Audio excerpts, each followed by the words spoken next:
আমার দিকে তাকান।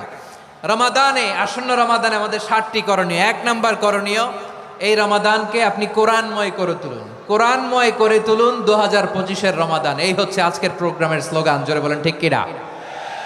কোরআনময় করতে রাজি আছেন? কোরআন তেলাওয়াত করতে রাজি আছেন? আমার প্রিয় ভাইরা, ধীরস্থির ভাবে কোরআন তেলাওয়াত করুন, তাড়াহুড়ো করে নয়। আনাস রাদিয়াল্লাহু তাআলা আনহু বলতেন, রুব্বা কারি লিল কোরআন ওয়াল কোরআনু ইয়ালআনহু। কোরআনের অনেক কারি আছে যারা কোরআন পড়ে কিন্তু সওয়াব পায় না, বরং আল্লাহর কোরআন তার বিরুদ্ধে আল্লাহর দরবারে নালিশ করে আর লানত করতে থাকে। আমরা কি ওইরকম কোরআনের তেলাওয়াতকারী হতে চাই? না। ধীরস্থির ভাবে ওরাত্তিলিল কোরআন তারতিলা, তারতিলের সাথে পড়বেন। বিষ্ণু ঈসা ইসলাম কানা ইয়ামুদ্দু সাওতাহু মাদ্দান, টেনে টেনে পড়তেন। আলহামদুলিল্লাহি রাব্বিল আলামিন আর রহমানির রহিম মালিকি ইয়াউমিদ্দিন ইয়্যাকা না'বুদু ওয়া ইয়্যাকা নাস্তাঈন ইহদিনাস সিরাতাল মুস্তাকিম সিরাতাল লাযীনা আন'আমতা আলাইহিম গায়রিল মাগদুবি আলাইহিম ওয়ালাদ-দাল্লিন।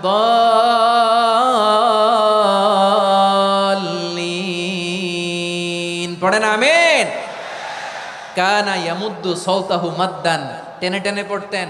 ওয়া কানা ইউকাত্তিউ আয়াতাহু, ইউকাত্তিউ আয়াতান আয়াতান, প্রত্যেক আয়াত পড়ে পড়ে তিনি থামতেন। এভাবে কোরআন পড়তে হবে। আমাদের অনেক মা বোনেরা আজকের এই চাঁপাইনবাবগঞ্জের প্রোগ্রামের অনেকগুলো মহিলা প্যান্ডেল আমি ল্যান্ডিং করার সময় দেখেছি। আমার অনেক বোনেরা, ওনারা কোরআন খতম করতে যে এমনভাবে তেলাওয়াত করেন, কোরআন তেলাওয়াতের আদব আর অবশিষ্ট থাকে না। আমরা তার তিলের সাথে তেলাওয়াত করব, যেমনটি আমি পড়ে শোনালাম। বিষ্ণু ইসলাম প্রতি আয়াত শেষে থামতেন, টেনে টেনে পড়তেন, তার তিলের সাথে পড়তেন, সুর করে পড়তেন। মানলাম ইয়াতাগান্না বিল কোরআন ফালাইসা মিন্না, যে সুর করে কোরআন পড়ে না সে আমার উম্মত হতে পারে। জাইনুল কোরআন বিআসওয়াতিকুম, বিষ্ণু বলেন সুর করে কোরআন পড়বা। অনেকে কোরআনের খতম তুলবার জন্য কোরআনরে একেবারে খতম করে দেয়, এরকম আছে না নাই? কোরআনের খতম তোলার জন্য কোরআনরে কি করে? একেবারে খতম করে দেয় না। আপনি ধীরস্থির ভাবে পড়ে যদি খতম দিতে পারেন মাশাআল্লাহ, না পারলে যতটুকু পারেন পড়বেন।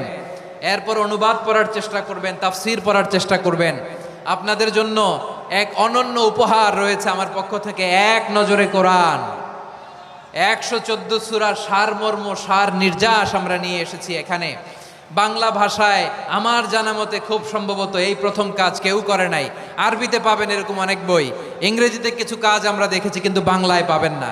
এত চমৎকারভাবে আমরা সূরাগুলোর সারমর্ম, সার নির্যাস তুলে ধরার চেষ্টা করেছি। 5 পৃষ্ঠায় আপনি জেনে যাবেন এই সূরার সেন্ট্রাল থিম কি। 5 পৃষ্ঠায় জেনে যাবেন মেজর থিম কি, এই সূরায় কি কি নিয়ে আলোচনা করা হয়েছে, এই সূরা থেকে মূল লেসন কি, মূল শিক্ষা কি, সহজে আপনারা বুঝে যাবেন। সুযোগ হলে এটা সংগ্রহ করবেন। আপনারা যে কোনো ধরনের ভালো অনুবাদ আপনারা পড়বেন, তাফসির পড়বেন। আমরা কোরআনময় করতে চাই। খতম কোরআনে রমাদানের 1 খতম দেওয়ার একটা সহজ পদ্ধতি হচ্ছে রমাদানের প্রতি নামাজের পরে 4 পৃষ্ঠা। প্রতি নামাজের পরে কয় পৃষ্ঠা? 4 পৃষ্ঠা। তাহলে 5 ওয়াক্তে 4 পাঁচা 20 পৃষ্ঠা। হেফজে কোরআনগুলো 20 পৃষ্ঠা 1 পারা। এভাবে 30 দিনে আপনার 1 খতম হয়ে যাবে। আমরা যেন তার তিলের সাথে বিশুদ্ধভাবে কোরআন তেলাওয়াত করতে পারি। আল্লাহ তৌফিক দান করুক। পড়ে না আমিন। 2 নাম্বার করণীয়, ধীরস্থিরভাবে তারাবির সালাতগুলো যেন আমরা আদায় করি। তাড়াহুড়ো করবেন না আল্লাহর ওয়াস্তে, তাড়াহুড়ো করবেন না, তাহলে কোরআন আমাদের জন্য বদদোয়া করবে। তাড়াহুড়ো করবেন তারাবির নামাজে। তারাবির নামাজ সালাতুত তারাবিহ মানে বিশ্রামের নামাজ। আর আমরা পড়ি সলাতুল কিতার, রেলগাড়ির মতো নামাজ। চিল্লায় বলেন ঠিক কি না?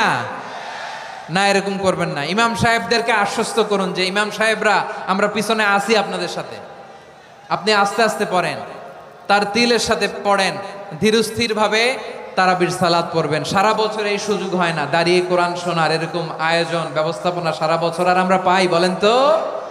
না। তারাবির সালাতের রাকাত বিতর্ক এড়িয়ে চলুন। রাকাত নিয়ে বিতর্ক করবেন না। 8 রাকাত 20 রাকাত নিয়ে যে মারামারি এই দেশে, এটা শয়তানের ফন্দি। চিল্লায় বলেন এটা কার ফন্দি? আমরা 20 রাকাত পড়ি, আপনারা হয়তো 8 রাকাত পড়েন, কোনো অসুবিধা নাই। আমরা যারা 20 রাকাত আমরা পড়তেছি, আমরা 20 রাকাতের কথাই বলি, 20 রাকাত আমরা পড়বো আজীবন। সৌদি আরবে মক্কা মদিনায় 20 রাকাত পড়ে, কোনো অসুবিধা নাই। অন্যান্য মসজিদগুলো 8 রাকাত পড়ে, এই নিয়ে এদের মধ্যে মারামারি আছে?